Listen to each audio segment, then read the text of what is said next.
And we were joking about sexy problems and like how that was just a funny phrase. I can't remember what context, but we were like, haha, a sexy problem. This hopefully should play.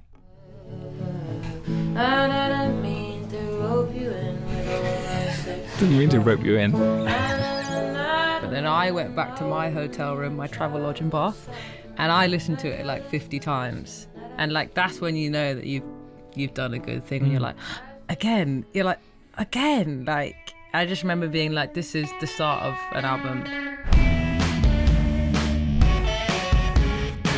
In a way, it's an anomaly because it's unlike anything else on the record. Correct. So did this come near the end of the recording, or was it near the beginning, or where on earth did this come? Because it's so different and it's so exciting to hear, I think. Thank you. I think it came second. I think we did Dangerously Easy first and then we did this one, in my mind. That might be right. Yeah.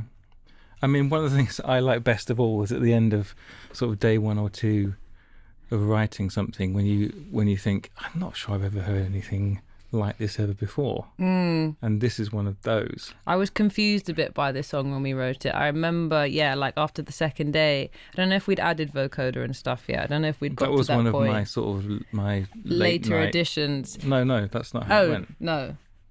Go on. Well, should we start right at the beginning? Let's start at the beginning, yes. Was there a demo of the song? No, we haven't really gone for demos, really. We just sort of get together and make... I for me, the writing and making a record of the thing you're writing is sort of the same. It's the same process. Normally, sometimes it's nice, the old-fashioned, just a song without a recording, that idea. But most of the time, I find it so exciting to be able to hear the idea come back as sound, and also you get ideas about what it might be, different ideas about what it might, where the sound of things can lead you in a different way, see even more than the idea of it, sort of thing. But this was a funny one because it happened. There's a lot of tea. Yeah. Goes on. This was out. I remember we were having outside tea at I don't remember the name of the coffee shop. Don't think it's relevant. And we were joking about sexy problems. And like how that was just a funny phrase. I can't remember what context, but we were like, haha, a sexy problem. And then that was kind of just a nugget that was in the back of my mind. And then we went back to your house and we were having more tea. Yeah. And there's a guitar with 5 strings in the kitchen, which you started to idly strum. In a sort of Nick Drake-esque kind of way. That was in my mind as like a thing. And it was, as is often the way with the things that are not supposed to be anything, like Sexy Problems or like Space Whale, which is another joke that turned into a song. Yeah. You got to kind of keep your ears open for it, because just because you're not in the studio doesn't mean the song's not starting. And there was something about it, so then we sort of said, because you've got to start as well. In the end, you've got to start doing something. Yeah. So there was a thing. It was kind of nice, and so we sort of said, "Oh, well, let's bring our tea down to the studio and mess around with keep playing that." And the combination of that little strummy thing and Sexy Problems, was one of the first lyrics, which is funny. Yeah. And then I don't know. It's hard to remember. Like from then, it just kind of feels like then it just got made. Yeah, but and then there was a really significant thing that happened though, which was. There's other bits to fill in maybe because we have actually got a voice memo of us writing it, which we can show you in a bit. But just what's interesting about this one, this happened a few times for us, was by sort of 2/3 of the way through the first day, I think we were pretty convinced that we were writing a song, and a lot of it was the idea, a lot of the lyric, the sort of tone of it was there, the sort of story and the way of, because it's kind of I think of it as a sort of lyrical twin of Slowly in some ways. I would agree, yeah. It's sort of the same idea about it's a bit more hopeful. It is, yeah. But it's kind of cautious, the cautiousness of a new thing. And when something's important, you want to just go carefully.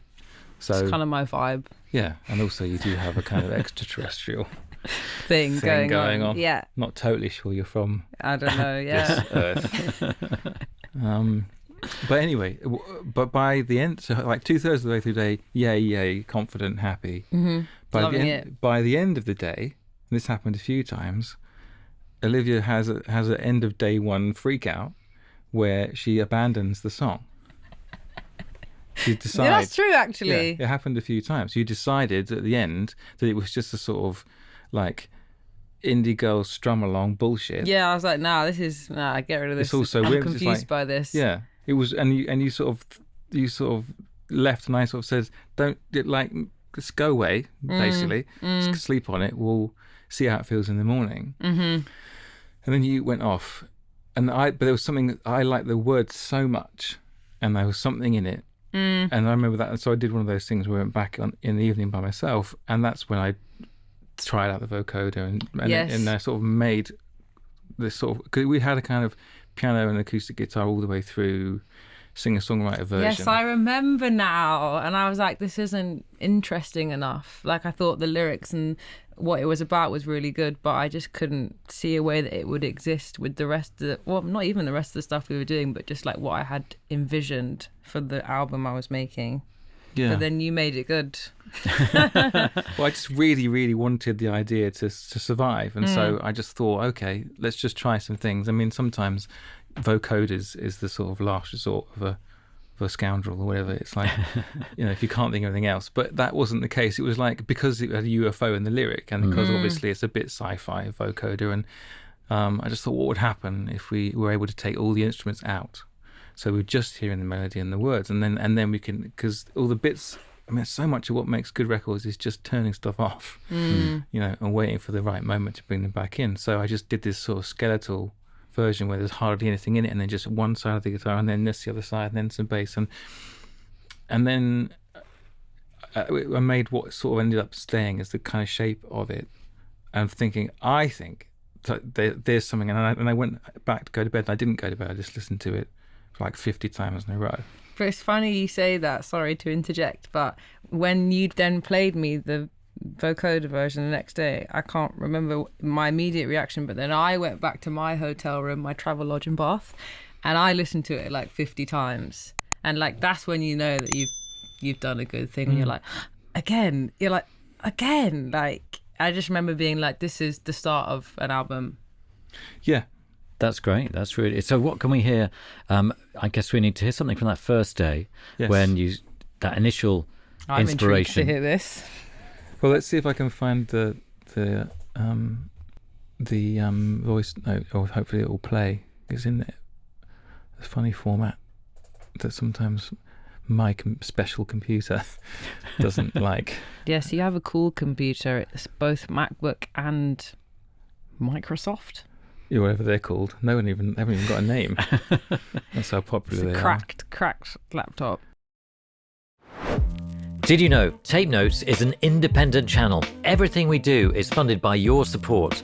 We want to continue to bring bigger guests and new original content. So here are 5 ways to help us do that.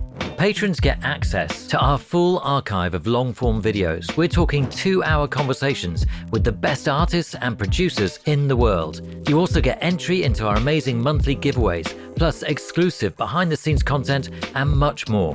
YouTube members get access to ad-free episodes, exclusive content, and early access to everything before it goes public.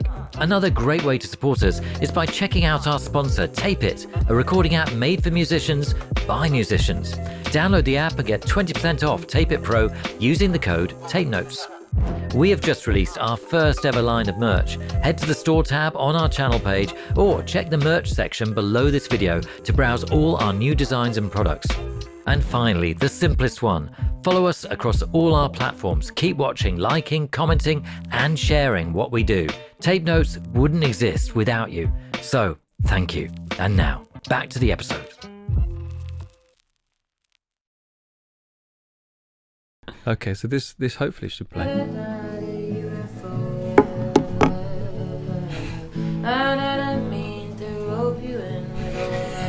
Didn't mean to rope you in.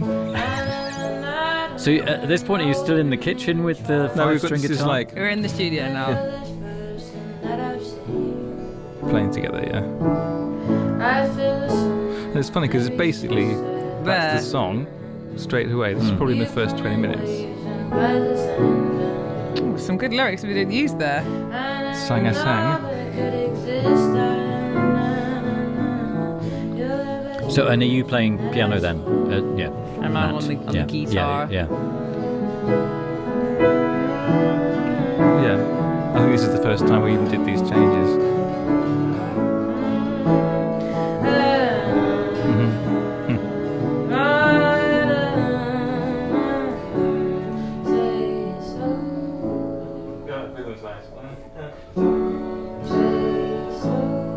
Maybe we should do that twice. If You Say So, that's what it was before. That was so much worse. Yeah, the song was so called much If You worse. Say So. I remember feeling really, and I will say that the lyric about I might as well fall into your earthly hands. I'm really proud of that. That's a goodie. I remember when we got that one, we were searching for a while for the perfect way for that to land into UFO, and we were like, it's such a good feeling. Like it was meant to be. When you find it, and it's like, and you're like, oh, it was always there, and you find that lyric, it's like, makes your heart sing. It's so nice. Yeah, I think I have got a day one, Sexy Problems Day One. Yes, so Sexy Problems was the initial title. Right. Yeah, we've had. So it went from what? If I Say So, was it? No, that was just a passing. Yeah. So. And then it became Sexy Problems. Yeah. Yeah. We have a lot of alternative titles for things. Yeah. I think we should, at some point, all your records should be re-released with the alternative. Their original titles. Yeah. Like Space Whale. Space Whale, that's a good one. What were you going to call your album? Prepare to be Sick? Prepare to be Sick of Me, in brackets. That's a great title, though. Don't take that. Album 2. I'm going to use that. Prepare to be Sick. Okay. Hang on now. I've got to press some buttons. So I think that's what this is. I can kind of simulate it, actually, out of this. The suspense is killing me. I know. Oh, I'll turn off the wobble as well.